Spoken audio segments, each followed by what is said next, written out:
This is the Conscious Hour, and here's a solution to the problem with the United States not trusting Iran going to the next level to make nuclear weapons.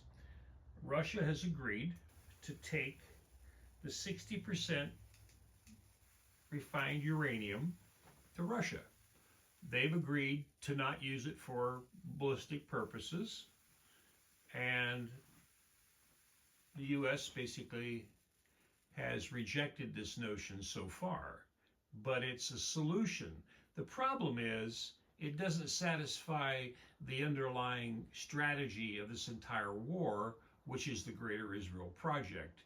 It doesn't satisfy Mr. Netanyahu. It doesn't satisfy Witkoff or Jared Kushner, because in a sense, the rationale to continue the war has been eliminated, which means that they couldn't take over the rest of the coastline to finish their Greater Israel Project.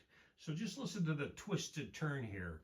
It's something that we all need to understand, but most of all, Iran already offered a solution to the entire problem.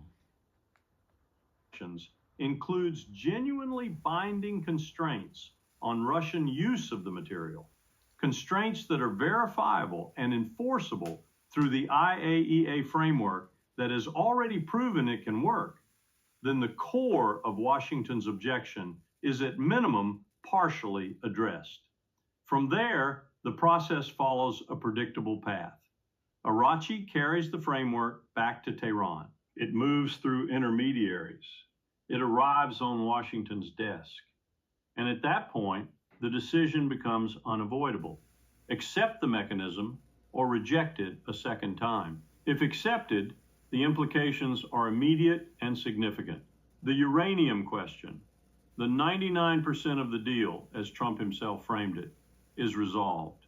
Pressure on global shipping corridors eases.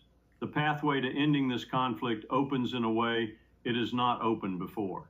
But if it is rejected again, the consequences extend far beyond the immediate crisis. The diplomatic record begins to tell a very specific story. Iran demonstrated willingness. Russia provided a tested and proven mechanism. The United States declined twice.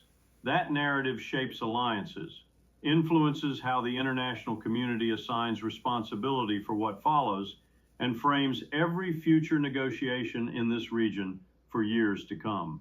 Most people stop here, and that is exactly why they miss the layer that makes this moment even harder to ignore. Iran didn't make just one move this week, it made two simultaneously.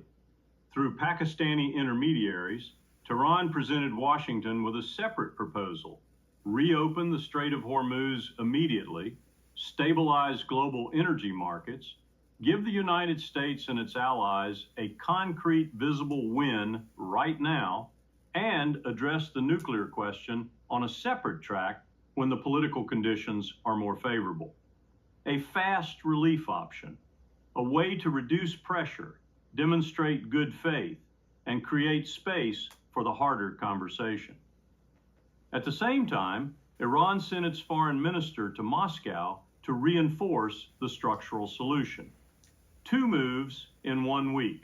One to stop the bleeding now, one to resolve the core issue when Washington is ready. And the United States took neither.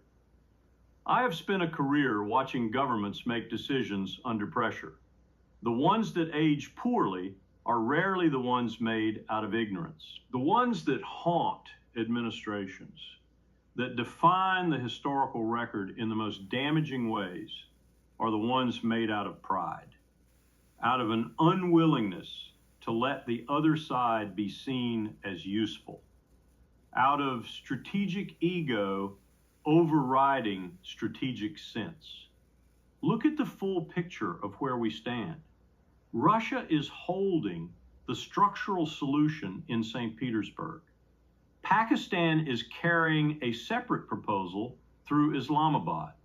China is quietly sustaining Iran's economic capacity from Beijing. And the United States is waiting for a different answer to appear, one that does not currently exist. The solution to this crisis has never been missing. It was documented, verified, and operational before these negotiations even began. The only question that has ever mattered is who is choosing not to reach for it. And right now, that answer points in one direction.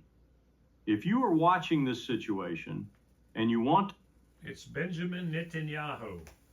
He has them by the cojones. They have to perform. Why? Because he's got Trump in a bind with the epi files. They're going to get released, and Trump's afraid of that, and all this other stuff, the drama, the Hollywood.